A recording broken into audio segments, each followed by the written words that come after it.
இப்போ ஊர்ல வீடு சந்திக்க போறோம்னு வச்சுக்கோங்களேன். ஒரு வீட்டுல ஒரு போஸ்ட் மாஸ்டர் இருக்கிறார். ரிட்டையர்ட் ஆகி உட்கார்ந்துருக்கிறார். 70 வயசு ஆகுதுங்க. அவரை மட்டும் இருக்கிறார். என்ன வீட்டுல யாரும் இல்லையா? என் மனைவி இருக்கா, அடுத்த தெருவில் இருக்கிறான். ஏன்? என்னுடைய மகள் காதல் திருமணம் பண்ணி ஓடி போயிட்டான். வீட்டுக்கு வரக்கூடாதுன்னு சொன்னேன். அவளுக்கு பேறுகாலம் வந்துச்சு. என் மனைவி பார்க்க போனா, நீயும் வரக்கூடாதுன்னு சொல்லிட்டேன். மகன் அவனும் பேறுகாலம் முடிஞ்சு தங்கச்சியோட குழந்தைய பார்க்க போனா, நீயும் வரக்கூடாது. பாருங்க, மொத்த குடும்பமும் இருக்கு. இவர் ஒரு ஆள் இருக்கிறார். என்ன பிரதர் இப்படி பண்றீங்க பிரதர்? அப்ப அவர் சொல்றாரு, அவரே சொல்றாரு, நான் ஒன்றும் கேட்கல. அவர் சொல்றாரு, ஃபாதர், நான் செத்து நரகத்துக்கு போனாலும் போவேனே ஒழிய இவங்க மூஞ்சிலே முழிக்க மாட்டேன் ஃபாதர். நீங்க என்ன கொடுமை தெரியுமாங்க?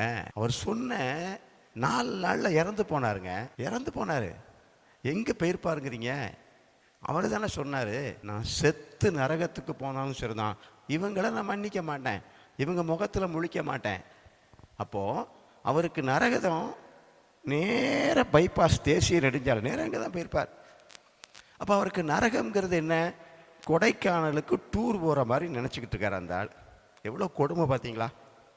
இப்படி தான் நம்மளும் நினைக்கிறாங்க. நரகம்னா என்னன்னே தெரியல, உத்தரிக்க ஸ்தலம்னா என்னன்னே தெரியல.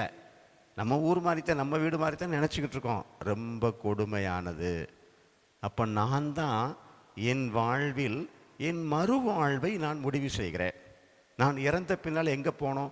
நான் தான் இந்த உலகத்திலே தீர்மானிக்கிறேன். நீங்கள் இப்போ தீர்மானிச்சுக்கிட்டு இருக்கிறீங்க. உங்கள் வாழ்க்கையை யோசித்து பாருங்கள். உங்கள் நம்பிக்கையின் வாழ்க்கையை யோசித்து பாருங்கள். நீங்கள் எங்கே போக போகிறீங்க?